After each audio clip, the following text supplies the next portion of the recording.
আর কিছুদিন পরেই চলে আসছে রমজান। আর রমজানের আগেই কিছু কাজ আপনি প্রিপারেশন করে রাখতে পারেন। কিছু ইফতার আইটেম তৈরি করে ফ্রোজেন করে রাখতে পারেন, যাতে করে ঝটপট ইফতারের আগেই ভেজে নিতে পারেন। চলুন দেখে নেওয়া যাক ৪ টা সহজ ইফতার রেসিপি। প্রথমেই দেখতে পাচ্ছেন এই নাস্তাটা কতটা লোভনীয় এবং খুবই মুচমুচে হয়। এটা আলু এবং নুডলস দিয়ে তৈরি।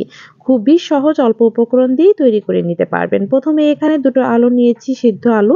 আলু দুটোকে খুব ভালো করে ম্যাশ করে নিতে হবে প্রথমেই।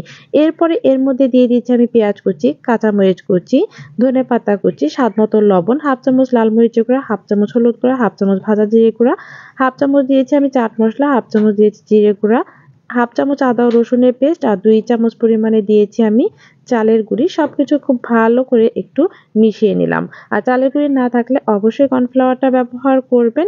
তৈরি হয়ে গেল একটা স্মুথ ডো।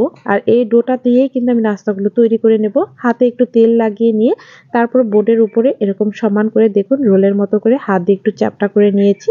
এরপরে যেকোনো শেপেই কিন্তু নাস্তাগুলো তৈরি করতে পারেন। তবে আমি পছন্দ অনুসারে যেভাবে তৈরি করেছিলাম সেটাই আপনাদের সাথে শেয়ার করলাম। এভাবেই নাস্তার শেপটা দিয়ে নিচ্ছি। দেখেই বুঝতে পারছেন ৩ কোণা করে প্রতিটা নাস্তার শেপই আমি তৈরি করে নিলাম। এরপরে নিচ্ছি ১ প্যাকেট নুডলস। নুডলসটা খুব ভালো করে আমি ভেঙে নিলাম। ১/২ কাপ দিয়েছি ময়দা, তার মধ্যে দিয়েছি লাল মরিচের গুঁড়া সামান্য পরিমাণ আর স্বাদ মতো দিয়েছি একটু লবণ। খুব ভালো করে মিশিয়ে নিতে হবে। খুব সুন্দর করে মিশিয়ে নিচ্ছি। ব্যাটারটাও রেডি। এখন হচ্ছে নাস্তাগুলো কোট করে নিব। একটা নাস্তা ব্যাটারের মধ্যে দিয়ে তারপর হচ্ছে নুডলস দিয়ে কোট করে নিব।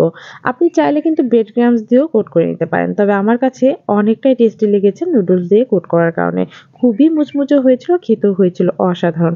আপনি যদি খুব ভালো করে লক্ষ্য করেন তাহলে আপনিও কিন্তু ঝটপট এইভাবে নাস্তাগুলো তৈরি করতে পারবেন। এইভাবে আপনি এয়ারটাইট বক্সে সংরক্ষণ করতে পারেন। সময় মতো ভেজে নিলে হবে। আজকে আমি ভেজেও আপনাদের সাথে শেয়ার করছি। তেলটা খুব ভালো করে গরম হওয়ার পরেই কিন্তু নাস্তাগুলো দিয়ে দেবেন। ফ্রোজেন করে রাখা যেকোনো নাস্তায় ১৫ থেকে ২০ মিনিট আগে বের করে রাখবেন, তারপর হচ্ছে ভেজে নেবেন। দেখুন উল্টে পাল্টে আমি ভেজে নিচ্ছি আর পরিমাণ মতো কালার হলে নাস্তাগুলো তুলে নেব।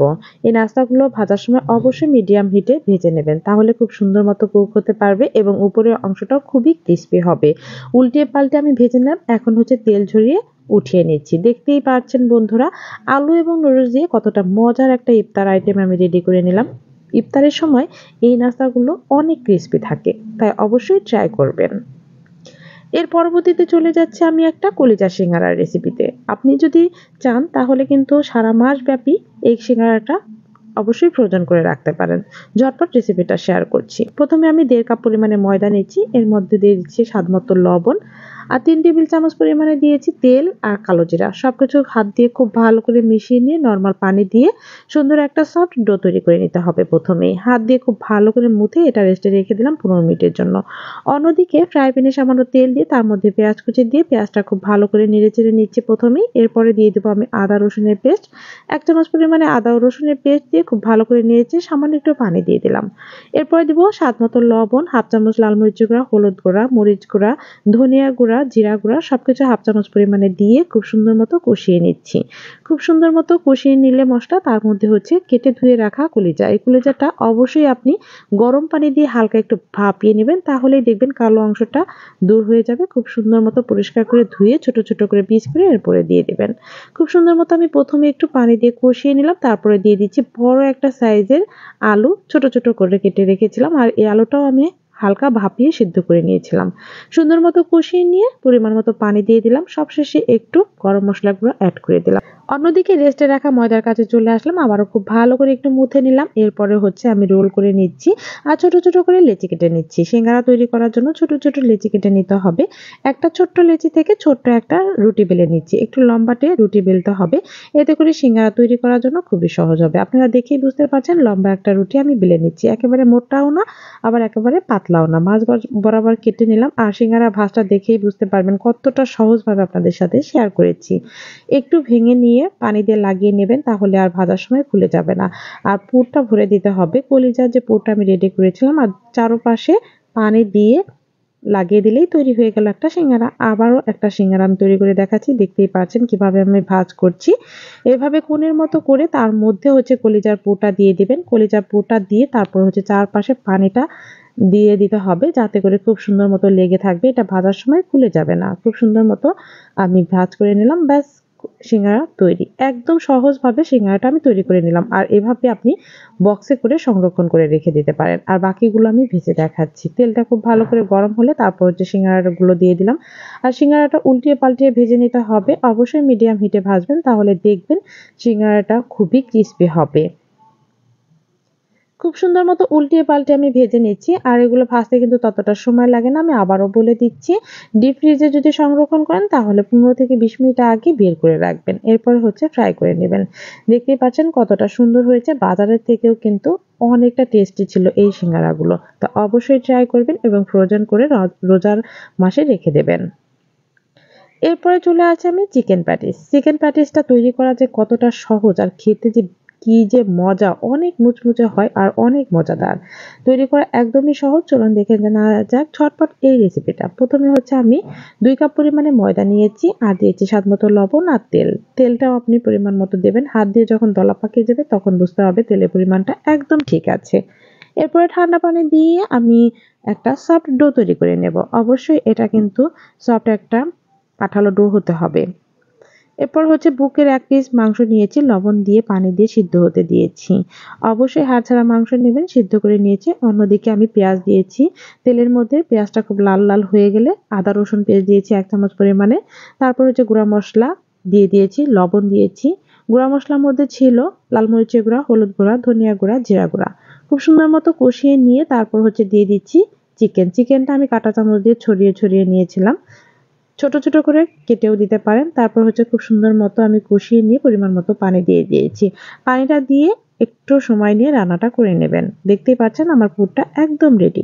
ময়দাটা আবারও খুব ভালো করে মুথে নিয়ে ছোট ছোট করে লেচি কেটে নেব।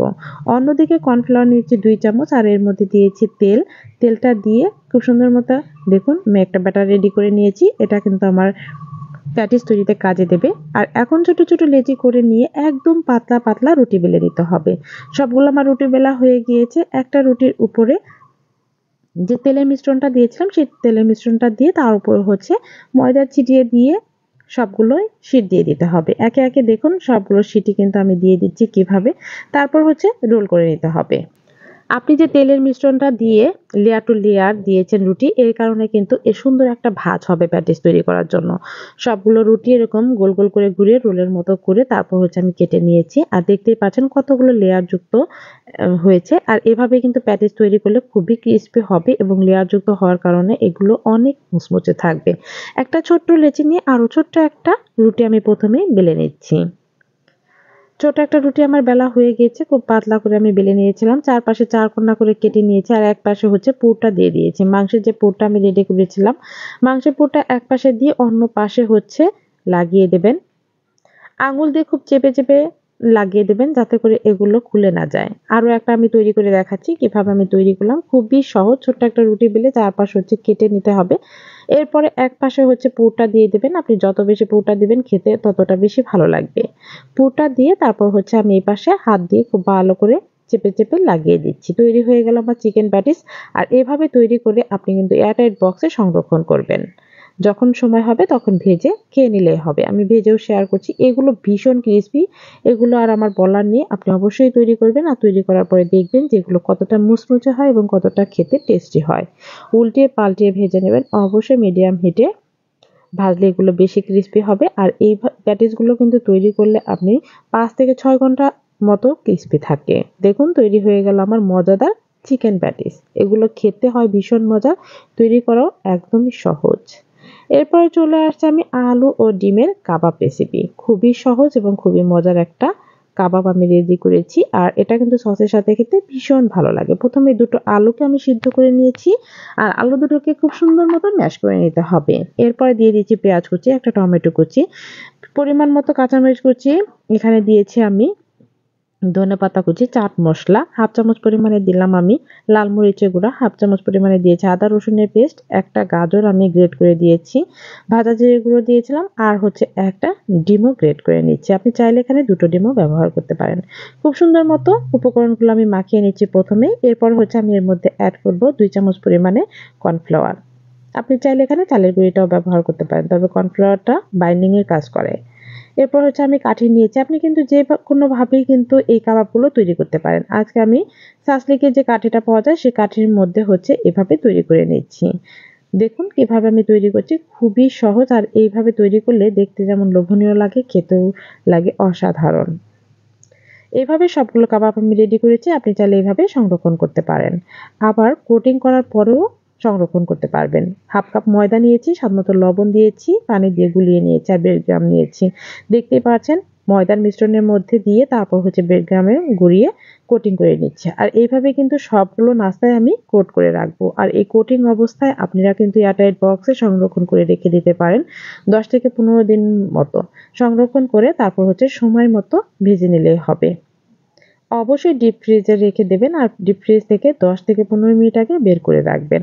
উল্টিয়ে পাল্টিয়ে মিডিয়াম হিটে ভেজে নিচ্ছি। আর এই নাস্তাগুলো ভীষণ ক্রিস্পি। আপনি যদি তৈরি করেন তাহলেই বুঝবেন খেতে কতটা মজাদার হয়। তৈরি হয়ে গেল আলু এবং ডিমের মজাদার কাবাব। সবগুলো রেসিপি কেমন লাগলো তা অবশ্যই কমেন্টে জানাবেন। যদি ভালো লেগে থাকে লাইক, কমেন্ট, শেয়ার করে পাশেই থাকবেন। এ পর্যন্ত ভিডিওটি দেখার জন্য ধন্যবাদ।